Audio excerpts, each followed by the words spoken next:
Olá, boa noite! O programa Primeiro Plano desta semana está começando e hoje vamos conferir tudo o que aconteceu nessa semana e foi destaque aqui na TV Pai Eterno. Fique conosco!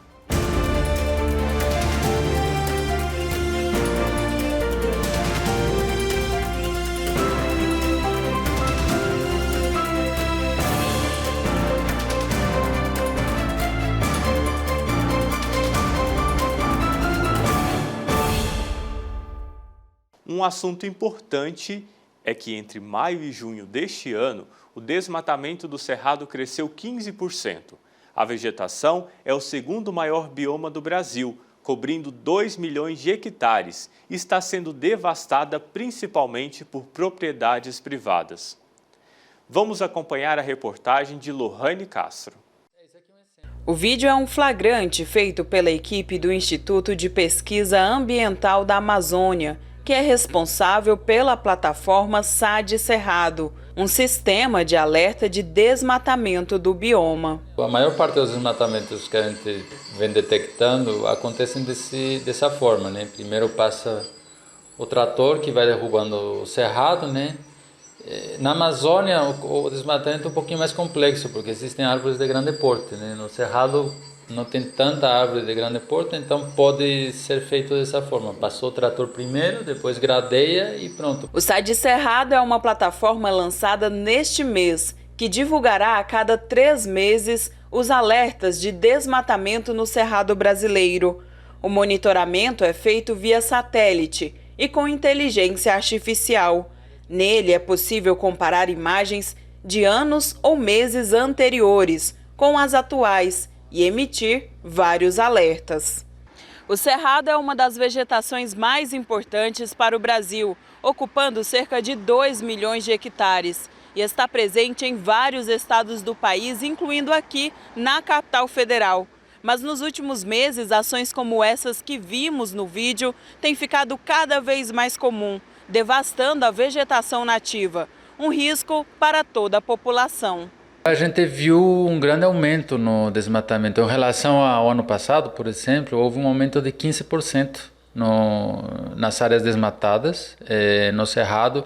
Em tudo que vai de ano, de janeiro até agora, foi desmatado o equivalente a um distrito federal, o que é gigantesco, praticamente 500 mil de hectares, o que é muito grande. E o que a gente viu também é que está avançando muito rápido. No último trimestre, a gente detectou 3.200 hectares, o que são equivalente a 3.200 campos de futebol desmatados por dia, o que é enorme e um pouquinho assustador, até a gente não esperava um número tão grande. A gente acredita então que esse desmatamento pode ir na contramão, né, do que nós moradores desse bioma precisamos em termos de assegurar o fornecimento de água e fornecimento de serviços ecossistêmicos, como pode ser a umidade no ar, como pode ser a chuva e o nosso próprio conforto, né?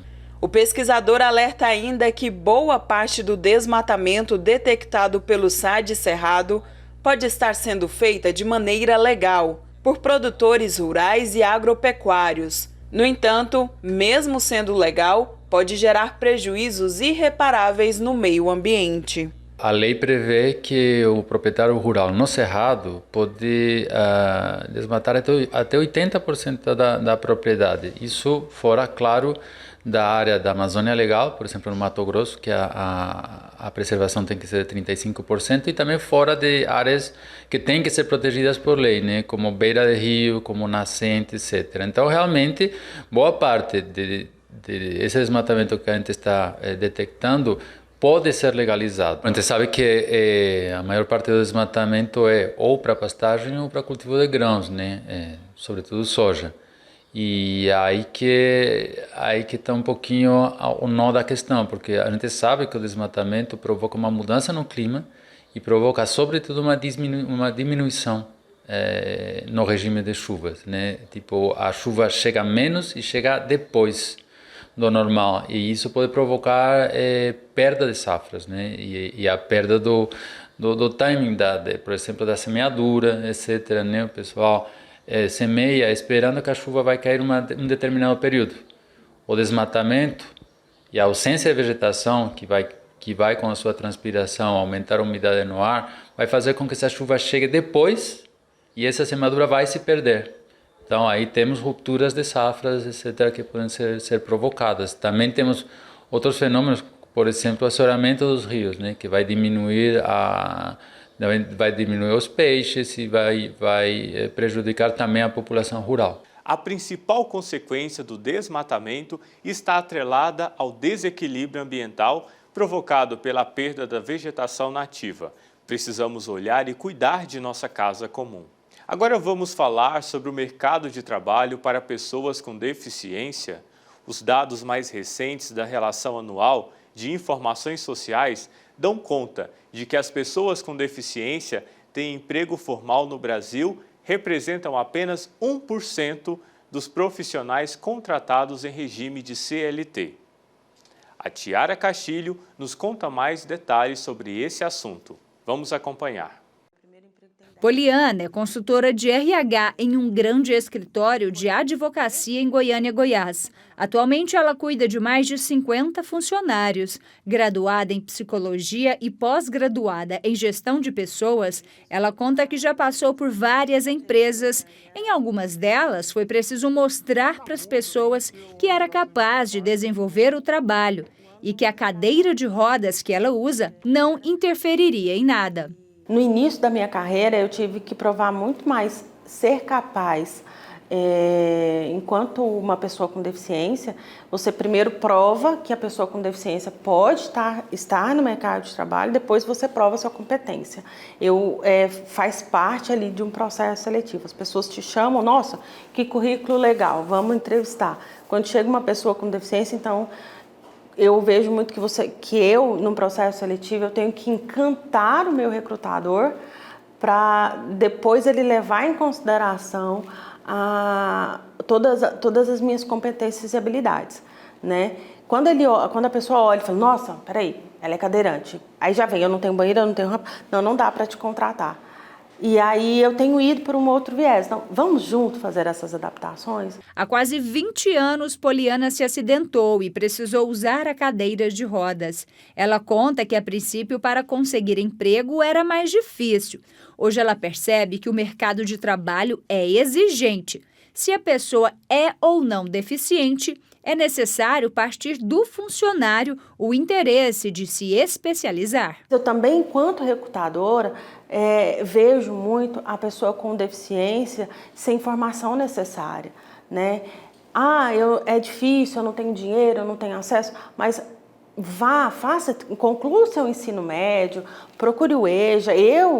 Depois de 5 anos de cadeira de roda, que eu terminei o meu ensino médio utilizando uma escola pública na época, e busquei formas de me inserir no mercado. Se o mercado não está pronto para você, faça com que os olhos dele brilhem para você. As empresas são obrigadas, por lei, a ter pessoa com deficiência, né? Mas a empresa não está pronta. Faça com que ela esteja, faça com que ela queira você no seu ambiente. De acordo com o IBGE, Instituto Brasileiro de Geografia e Estatística, aqui no país, mais de 17 milhões de pessoas acima dos 2 anos de idade têm algum tipo de deficiência. E a inserção no mercado de trabalho é um grande desafio. Desde 1991, foi criado no Brasil a Lei de Cotas, onde o principal incentivo é aumentar a participação de profissionais deficientes no mercado de trabalho. A determinação estabelece que empresas com mais de 100 colaboradores devam ter de 2% a 5% das suas vagas destinadas a pessoas com deficiência. A nossa sociedade precisa mostrar para as pessoas com deficiência que as pessoas com deficiência elas são extremamente competentes, né? E de um outro lado, que eu acho o lado mais grave, está no preconceito das próprias empresas. Às vezes, alguns RHs despreparados para esse tipo de processo seletivo, esse tipo de inclusão e principalmente vagas de pouca qualidade. Isso significa o quê? vagas que têm um salário de um salário mínimo, então não se contrata a pessoa com deficiência pelas competências que ela tem, mas sim para cumprir uma cota, e aí normalmente essas vagas são vagas que têm o mesmo valor do benefício que ele ganha. Ela explica ainda que em um ambiente empresarial diverso e alinhado às causas mais relevantes da sociedade, se torna muito mais positivo e promissor, tanto para a empresa quanto para o funcionário. A inclusão e a diversidade são produtivas para a minha empresa, e isso existem vários estudos, e eu não estou falando só de pessoas com deficiência, mas quanto mais você torna diversa a sua organização, mais antenada com a inovação, com os processos do futuro, enfim, a sua empresa estará. Então, se a empresa não entender, o empresário não entender que ela ganha tendo pessoas diferentes na empresa dela, né, e ela ganha tendo uma pessoa que, justamente por ter dificuldades de se inserir no mercado de trabalho e desenvolver carreira, que essa pessoa vai dar tudo ali, o que ela tem, estará engajada, nunca vai conseguir chegar, né? Vai ser sempre uma equação de soma zero. O mercado de trabalho para a pessoa com deficiência tem muito ainda a evoluir no Brasil. Precisamos promover políticas públicas que promovam a inclusão e o acesso de portadores de deficiência ao mercado de trabalho. Mudando de assunto, olha só, a infância e adolescência missionária das Pontifícias Obras Missionárias lançou um concurso de desenho para crianças e adolescentes que participam do projeto em todo o mundo. Esse concurso vai escolher o melhor desenho e o mesmo será entregue ao Papa Francisco. A Tiara Castilho explica mais sobre esse assunto. Olá, Tiara! Olá para você e para todos que acompanham o programa. Olha só, imagina fazer um desenho e esse desenho chegar até as mãos do Papa Francisco? Pois é, olha só, gente, foi lançado um concurso pela Infância e Adolescência Missionária e crianças de todo o mundo e adolescentes podem participar. E para falar sobre esse concurso, a gente conversa agora com a irmã Antônia Vânia, que vai explicar tudo para a gente. Seja muito bem-vinda à TV Pai Eterno. Irmã, já começa explicando então para a gente quem é que pode participar. Olá, Tiara. Estamos aí, lançamos já o concurso de desenho da Infância e Adolescência Missionária. Este concurso, ele é para todas as crianças e adolescentes que fazem parte desta obra do Papa. Este ano, que estamos celebrando aí 100 anos de caráter pontifício, em preparação aos 180 anos da obra, que será o ano que vem, no dia 19 de maio de 2023. Estaremos completando 180 anos. E para marcar esta data, a IAN Internacional, de Roma, a Secretaria Internacional de Roma, lançou esse concurso de desenho para todos os continentes. Então, estará participando todas as crianças de todos os continentes, e de cada país será escolhido um desenho que será entregue para o Papa, em uma edição para o Papa, uma edição especial dos 180 anos da obra, que é uma obra do Papa para a igreja no mundo inteiro, onde crianças e adolescentes ajudam e evangelizam crianças e adolescentes. E o tema, Tiara, desse concurso é a IAN, está fazendo 100 anos de que a IAN é uma obra do Papa, uma obra pontifícia. O que isso significa para mim? Então, cada criança irá registrar, através de um desenho, o que isso significa para ela, ser uma obra do Papa, uma obra pontifícia. Então, o objetivo do desenho, do concurso, na verdade, é esse, é representar através de desenho o que significa ser uma obra do Papa para a igreja no mundo inteiro. Irmã, qual que é a expectativa de vocês? Quantas crianças e adolescentes devem participar desse concurso? Então, nós estamos aí com uma boa expectativa, de que todas as dioceses, todas as paróquias onde tem a obra da infância e adolescência missionária participem. Então, que todas as crianças procurem aí o seu assessor e se organizem, né, como grupo a participar. Então, será dividido por faixa etária, né, de 4 a 6 anos e também de 7 a 11 anos e de 12 a 16 anos. Então, estaremos distribuindo assim. É claro, cada diocese irá enviar apenas um desenho que será escolhido dentro de todas essas faixas etárias para representar aí sua diocese no nacional. E o nacional fará a escolha de um desenho apenas para ser encaminhado aí para o internacional. Irmã Antônia, o que será avaliado nesse desenho? Será uma espécie de caricatura? Esse desenho precisa ser pintado? Ele é válido só um desenho à mão? Tem algumas regras? Então, sim, temos umas regras, né? E é importante que esse desenho seja feito pelas próprias crianças e adolescentes. Então, não vai valer, né? Tem todo na verdade, o regulamento está no site, né? Disponível. E como que vai ser feita essa inscrição? O concurso já está aberto, pode ser feito, mas é a própria criança, o próprio adolescente que faz essa inscrição ou não? Então, né, cada paróquia irá organizar com os seus grupos da sua paróquia e ali ele fará a sua inscrição, né? Não temos aí uma inscrição no site e tal, mas cada paróquia pode se organizar tomando o nome daqueles que irão participar do concurso. E é claro, a paróquia vai recolher os 3 desenhos, né, e será encaminhado para a diocese. E a diocese fará uma seleção de apenas um desenho para enviar para o nacional. Será que um brasileiro leva isso, hein, irmã? Daí a etapa internacional, vamos ver, né?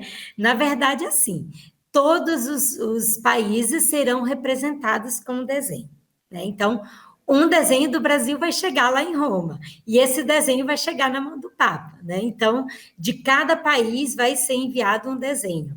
Então, não terá assim, uma escolha a nível internacional de um desenho apenas, né? Todos os desenhos de todos os países serão selecionados aí para a etapa internacional. Perfeito, irmã. Para a gente finalizar, o concurso já está aberto e segue até quando? Quando as crianças e os adolescentes podem fazer esses desenhos e enviar para as paróquias, para a diocese? Então, cada paróquia ela tem até o dia 25 de novembro para encaminhar para as suas dioceses. E as dioceses, eles vão enviar até o dia 28 de dezembro. Perfeito, muito obrigada e desde já aproveito para desejar uma boa sorte para todas as crianças e adolescentes que vão participar desse concurso. É momento do nosso rápido intervalo. Eu volto já. Ficou mais fácil dedicar tempo e devoção ao Divino Pai Eterno. Baixe gratuitamente o aplicativo do Pai Eterno para smartphone e tablet. E tenha com você conteúdos exclusivos do Pai Eterno 24 horas por dia. Nele você pode acompanhar as novenas do Filhos do Pai Eterno, do Perpétuo Socorro e ao Sagrado Coração de Jesus, além do Santo Terço. Basta clicar no ícone Novenas e escolher o programa e qual edição deseja assistir. Fique conectado com o Pai Eterno a qualquer hora, em qualquer lugar.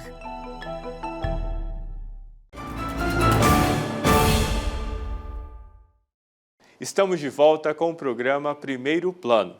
E uma paróquia aqui da cidade de Goiânia realizou uma feijoada beneficente. A paróquia do Padre Tiago. Lembra dele? Participante do programa Soborô? Fiquei sabendo que até ele colocou a mão na massa para ajudar. A Tiara Castilho esteve lá e mostra agora essa reportagem para nós. Vamos acompanhar.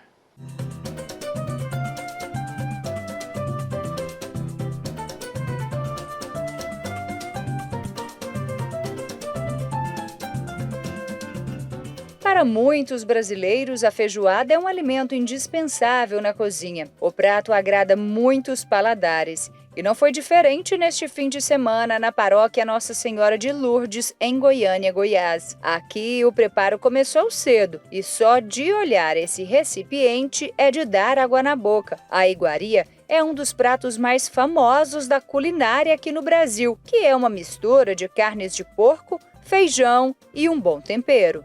O salão da igreja estava todo decorado, afinal, nada melhor que um almoço em um local assim. Aqui tem comida boa, música e solidariedade. E esses são os principais ingredientes da feijoada em prol do Projeto Compromisso.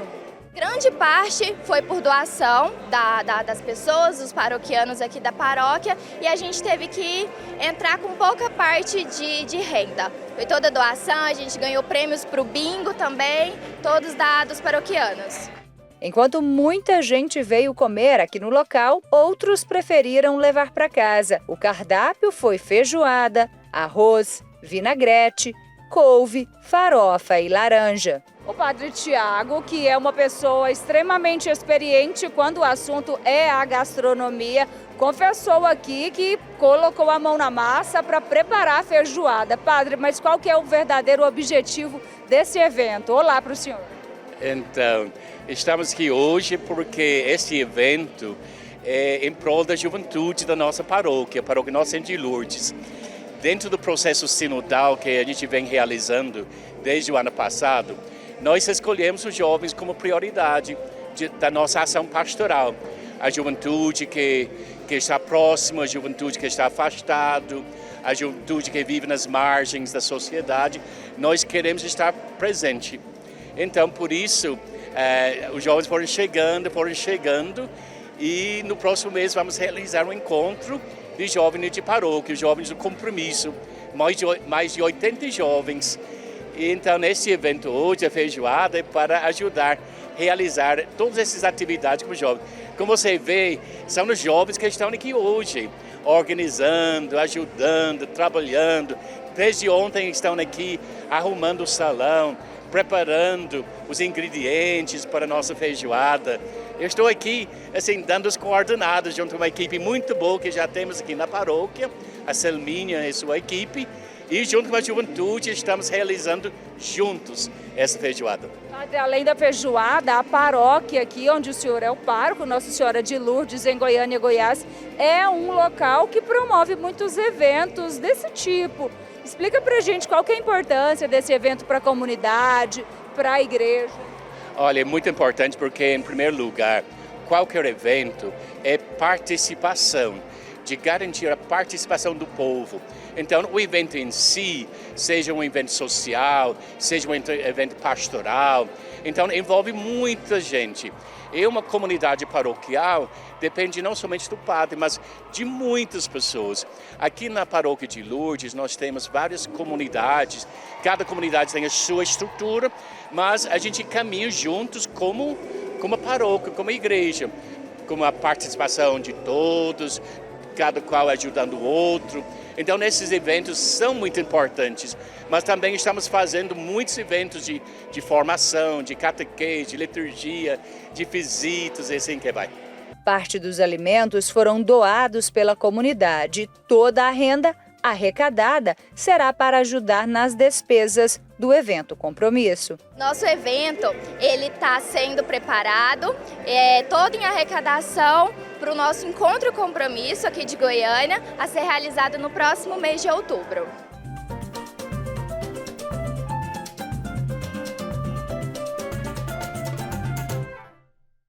O nosso repórter Alex Rodrigues preparou uma matéria especial mostrando passo a passo para fazer fertilizantes orgânicos e os benefícios proporcionados por esse meio de adubação. O método serve também para você que cultiva hortaliças e plantas em casa. Vamos conferir. Bom, pessoal, e hoje a gente vai falar um pouquinho a respeito dos fertilizantes orgânicos.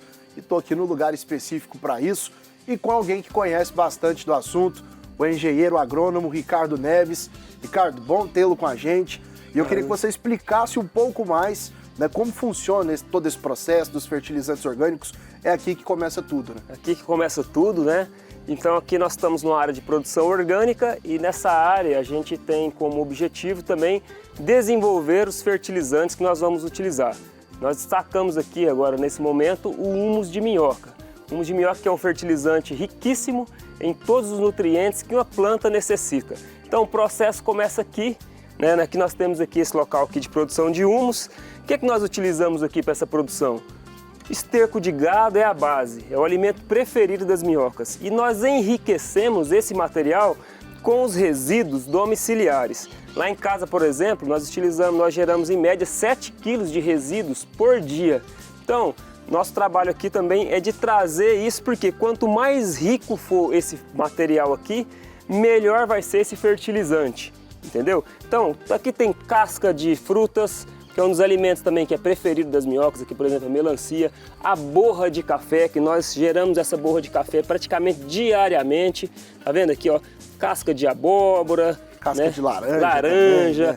Casca de ovos, então tudo isso é utilizado. Nós fazemos o seguinte, colocamos o esterco de gado aqui, o ideal é que esse esterco esteja bem curtido, tá? Para as minhocas delas não ter problema com relação à acidez. E depois nós colocamos aqui essa espécie que é característica para isso, que é a vermelha da Califórnia. Olha só, então, tá tem vendo? Minhoca aí já. Muita minhoca aqui, tá? Esse aqui é um processo que nós estamos praticamente já finalizando esse ciclo e nós colocamos essas iscas aqui para capturar essas minhocas e iniciar um novo processo, tá? Então para essa etapa aqui utilizamos a vermelha da Califórnia. E aqui colocamos os resíduos aqui, que elas vão decompondo. Aproximadamente 2 meses depois, elas finalizam o ciclo e nós iniciamos a nova etapa. Mantemos esses canteiros aqui, né, para a produção de humus com praticamente 80% de umidade. E o resultado final, após 2 meses, nós temos esse fertilizante aqui, ó. Como eu sei que ele está pronto? Um cheiro agradável, cheiro de terra, cheiro muito Esse é o bom. humus. Esse é o humus, pronto para ser utilizado pelas plantas, tá? Tá vendo aqui, ó? Prontinho para ser utilizado. Tem todos os nutrientes que uma planta precisa, além de muitos hormônios vegetais.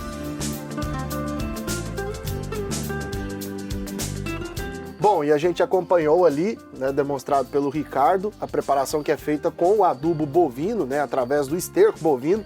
Agora aqui a gente tem uma outra opção de fertilizante, não é mesmo, Ricardo? Aqui nós temos a opção do... Ali nós falamos do humus de minhoca, agora aqui é o bocache. O bocache é um outro fertilizante que nós chamamos ele de adubo da independência, fermento da vida. É um composto... Esse não tem minhoca. Esse não tem minhoca. Esse aqui é a base de esterco bovino. Aqui nós temos uma base de esterco de galinhas, tá? O Williams está fazendo uma demonstração aqui, ó, de como a gente faz. É um processo que a gente faz uma compostagem, que a gente utiliza o esterco de galinha, pó de rocha, os farelos e depois, acho que assim, o grande diferencial desse material são os micro-organismos que nós inoculamos aqui para acelerar esse processo e diversificar esse processo. O bocache, por ser feito de esterco de galinha também, eu falo que ele pode ser também utilizado esterco, é o farelo de soja, todo produtor pode fazê-lo, tá? Então a gente chama ele de adubo da independência, por quê? Porque é um fertilizante que qualquer produtor pode fazer na sua propriedade ou até mesmo a dona de casa. Então ele tem todos os nutrientes também que uma planta precisa. Então o bocache eu acredito que é também um fertilizante completo que é responsável também, né, com o humus pelo sucesso aqui da nossa produção orgânica.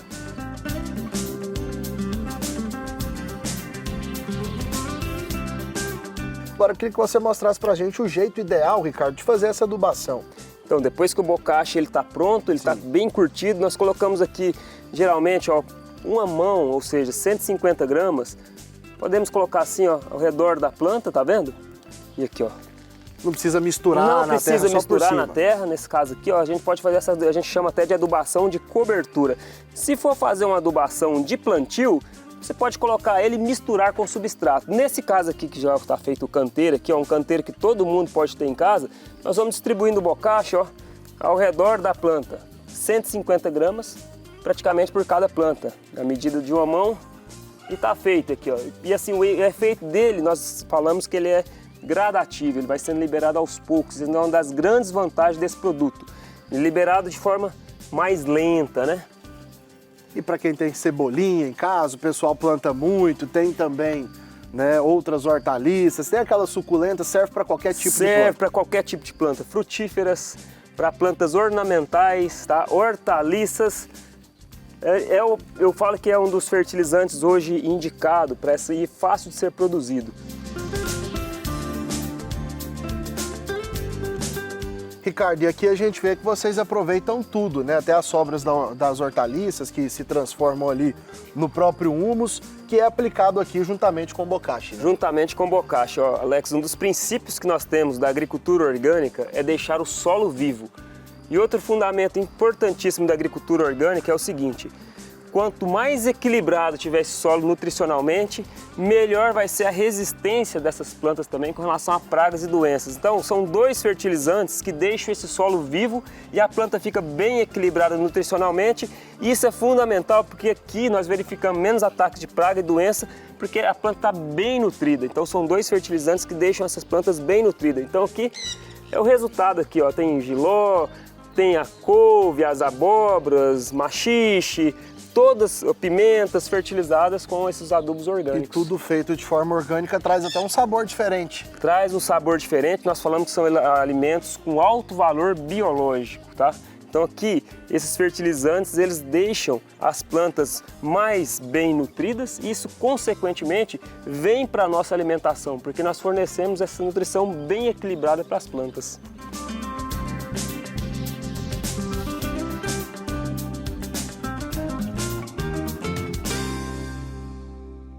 E um assunto preocupante é que o Brasil voltou a ocupar o cenário da fome, mesmo sendo um dos campeões na produção de alimento no mundo. Essa dura realidade é vivida por milhões de famílias. Vamos acompanhar uma reportagem especial com a Tiara Castilho.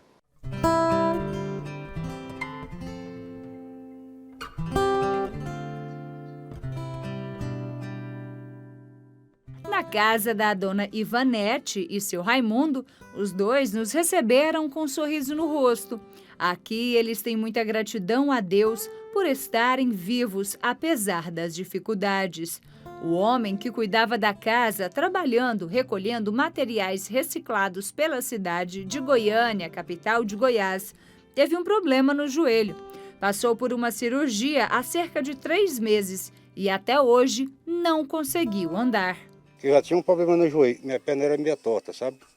Aí de tanto eu forçar, empurrar o carrinho e puxar, aí foi entortando, aí foi prejudicando.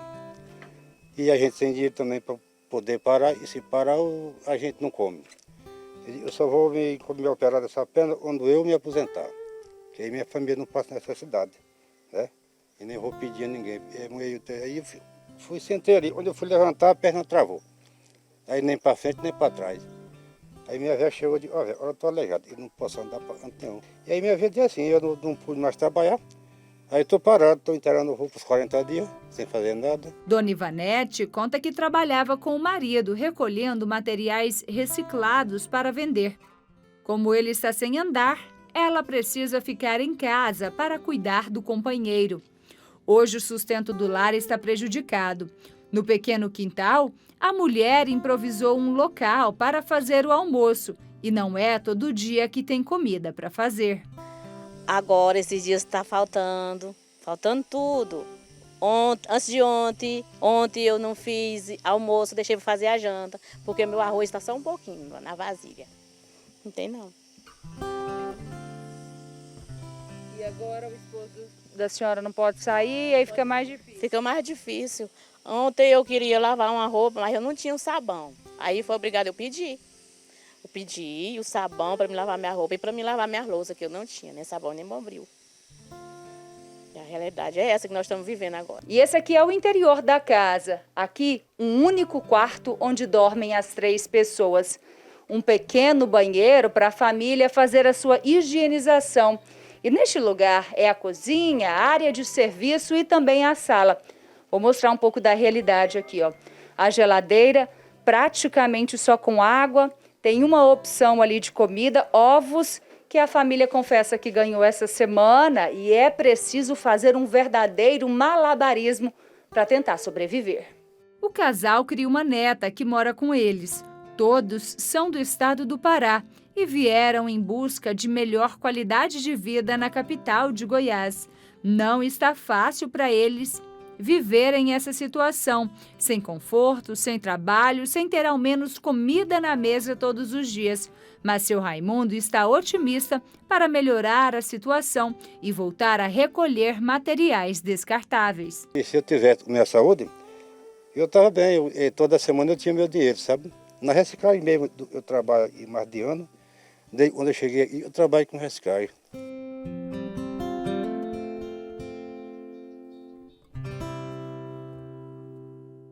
A realidade da família do seu Raimundo é a mesma de milhares de brasileiros em todos os estados no país. A pandemia de Covid-19 piorou ainda mais a situação, onde milhares de pessoas precisaram vender o que tinha em casa para simplesmente comprar comida e sobreviver. Hoje, muitos vivem com a esperança de dias melhores. Nesse assentamento localizado na região noroeste de Goiânia, quase 300 famílias vivem em situação de vulnerabilidade. A maioria das casas foi construída com materiais improvisados, mas o que mais incomoda é a falta de comida. Os dados do Inquérito Nacional sobre Insegurança Alimentar no contexto da pandemia da Covid-19 no Brasil revelou que no país mais de 33 milhões de pessoas não têm o que comer. Se por um lado a situação está assim, por outro, existem pessoas e empresas que estendem as mãos para os necessitados. A Organização das Voluntárias de Goiás, OVG, é um exemplo. Ela é gestora do programa Banco de Alimentos. Nesse local, pessoas cadastradas no projeto recebem frutas, legumes e verduras que não serão comercializadas pelas Centrais de Abastecimento de Goiás, a CEASA, e que estão em bom estado para o consumo. Aqui nós atendemos famílias e entidades cadastradas na OVG. A família atendida aqui no Banco de Alimentos, ela realiza o seu cadastro presencial, com retirada da cesta de hortifruti às quartas e sextas-feiras.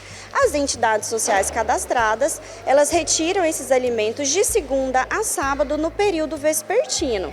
Hoje nós atendemos mais de 2.000 famílias por mês no Banco de Alimentos e mais de 240 entidades cadastradas. O Nivaldo é proprietário de uma distribuidora de frutas dentro da CEASA e faz questão de ajudar no projeto através da doação de alimentos. A gente tem a consciência de que existem pessoas que mais necessitadas do que ajuda. E é muito melhor a gente estar numa condição de poder ajudar do que precisar de ajuda. E eu sinto-me gratificado por ter esse privilégio, de ter a condição de, mesmo que seja o mínimo, de poder ajudar alguém que está realmente necessitando de algo para alimentar. Aqui todas as frutas e verduras são higienizadas, separadas para serem distribuídas 2 vezes na semana para as famílias cadastradas no programa Banco de Alimentos da OVG. Atualmente, essas doações beneficiam mais de 45.000 pessoas no estado de Goiás. As pessoas que recebem o benefício reconhecem a importância dessas frutas, verduras e legumes para a alimentação da família. Realmente dá para dar uma economizada, né? Porque nem toda semana a gente tem dinheiro para comprar verdura, fruta, esse tipo de coisa. Então vai ajudando, porque se for pensar bem, o que gasta com isso aí já dá para a gente, já que tem essa ajuda aqui, já dá para a gente ir comprando arroz, feijão, outra coisa, carne. Para mim foi muito importante essa ajuda da OVG, do Banco de Alimentos, né? Não tinha condições de ter uma alimentação como tem agora, né? Com frutas, verduras, né? Legumes. Para mim foi uma bênção, uma alimentação muito rica. São direitos sociais das pessoas, a educação, a saúde e a alimentação. Mas na prática, essa lei não é aplicada para todos. Há muitos anos, o mundo e o Brasil passam por situações de desigualdade social. Enquanto alguns têm a mesa farta, outros passam dias sem se alimentar.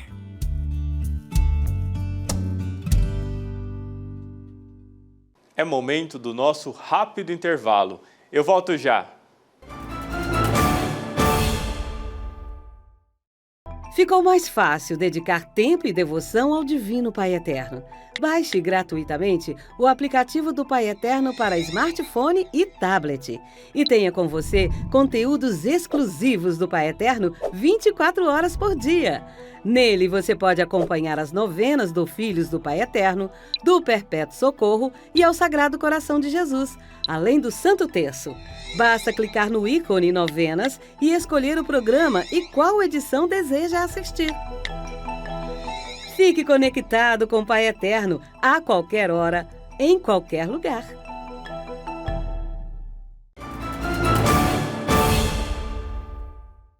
Estamos de volta com o programa Primeiro Plano.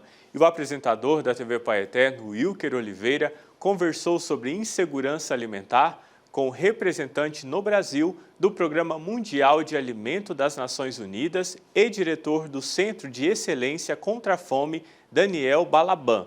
Vamos acompanhar essa conversa.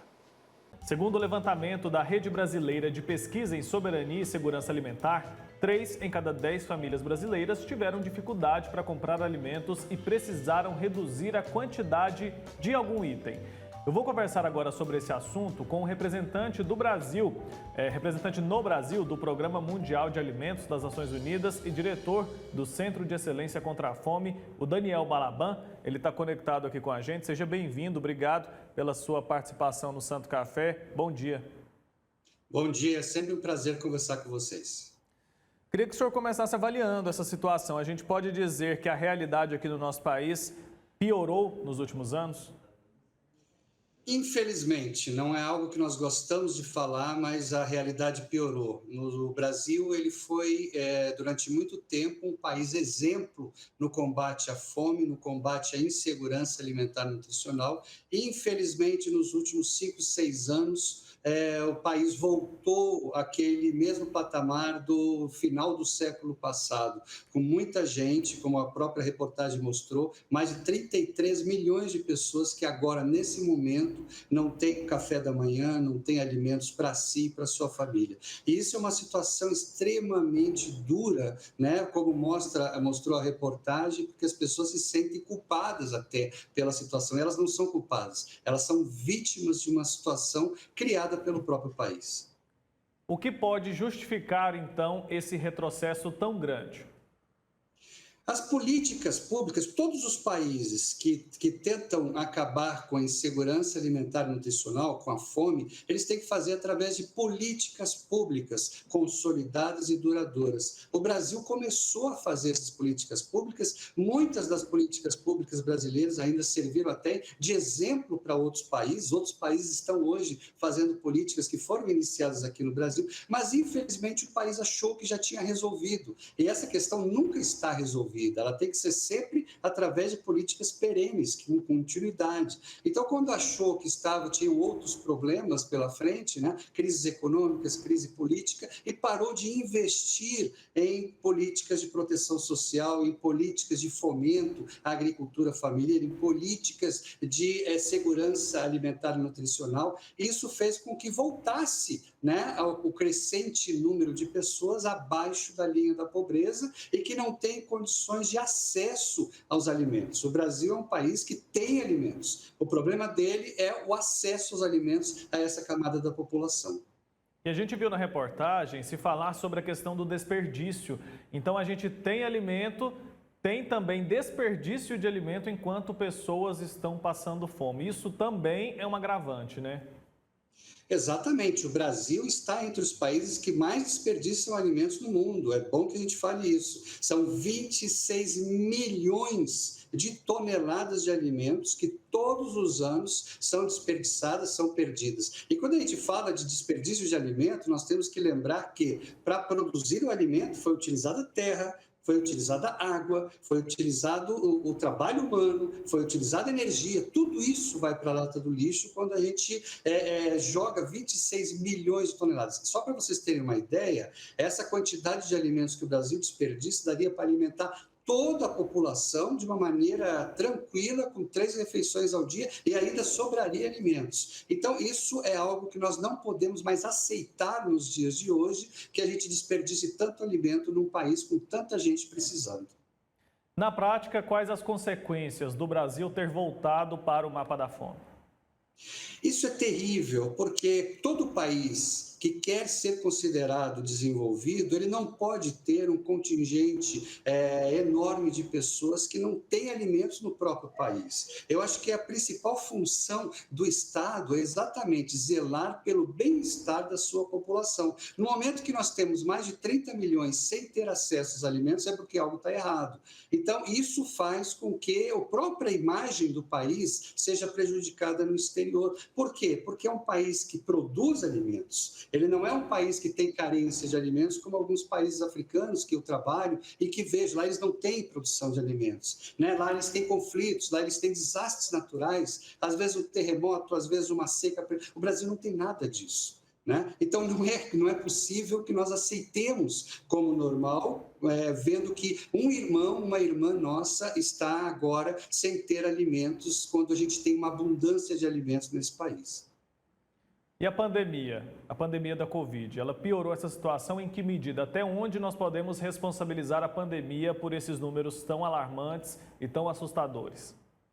É importante que se diga que a pandemia ela não é a causadora desse processo. Mesmo se não tivéssemos pandemia, nós teríamos, né, uma quantidade enorme de pessoas nessa situação, porque isso é um problema econômico que já vinha antes da pandemia. Logicamente que a pandemia agravou esse problema, né, e acabou mostrando ele nua e cruamente a situação do país. Agora, nós já estamos saindo da pandemia e nós ainda vamos levar um bom tempo para podermos voltar ao patamar que o Brasil tinha no início desse século. Mas, para isso, nós temos que voltar a investir em políticas públicas, né? E aí eu falo, sejam municípios, estados, governo federal, Congresso, né? Todos os entes federados têm que se unir para fazer políticas públicas, para fazer com que essa população volte à cidadania e saia desse patamar que eles se encontram hoje. Eu sempre gosto de dizer, é muito melhor você investir na prevenção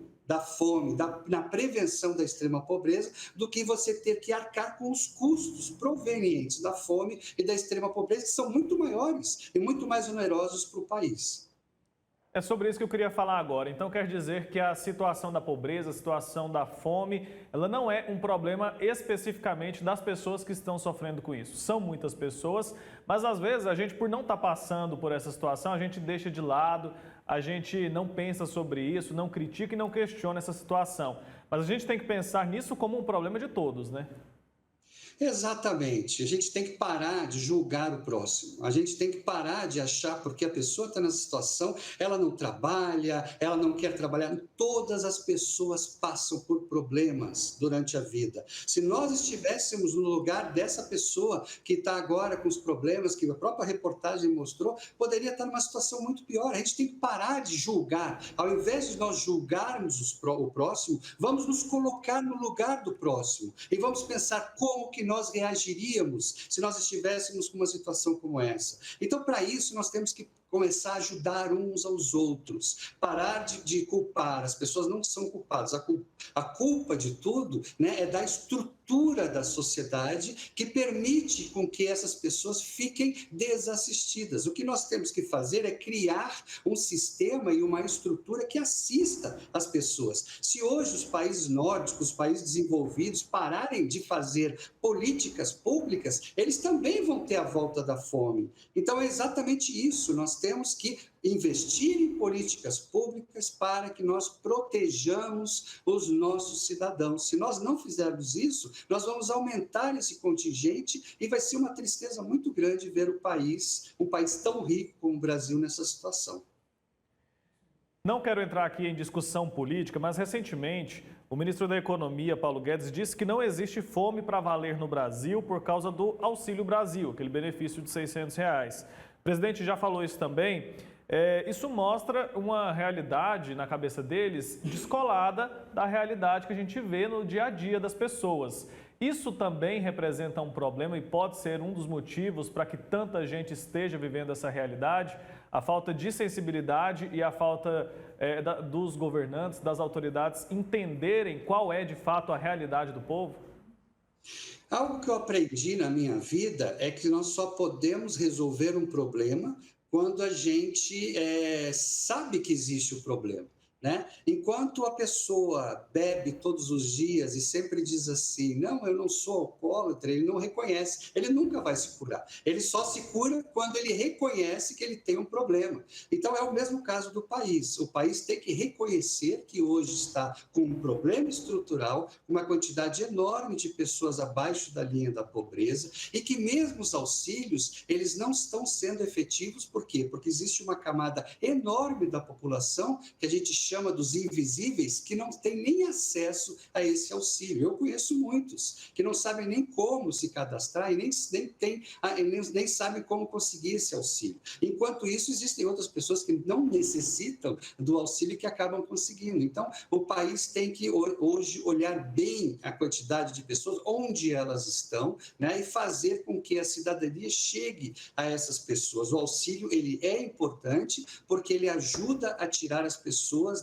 nesse momento a salvar vidas. Mas, logicamente, não é apenas o auxílio que vai resolver esse problema. Esse é um problema estrutural, é um problema econômico, que tem que fazer com que existam mais empregos, mais recursos para aquelas pessoas que queiram colocar um pequeno negócio. Então, até isso, a pessoa quer colocar um pequeno negócio que custa R$2.000 para comprar uma maquininha e não tem, porque os bancos não emprestam para quem não tem garantias, para quem não mostra garantias. Então, isso é outra dificuldade. Tem que criar soluções para que as pessoas possam ter cursos profissionalizantes, possam empreender, possam ter mais emprego. É por aí que vai sair a solução para resolver os problemas do país.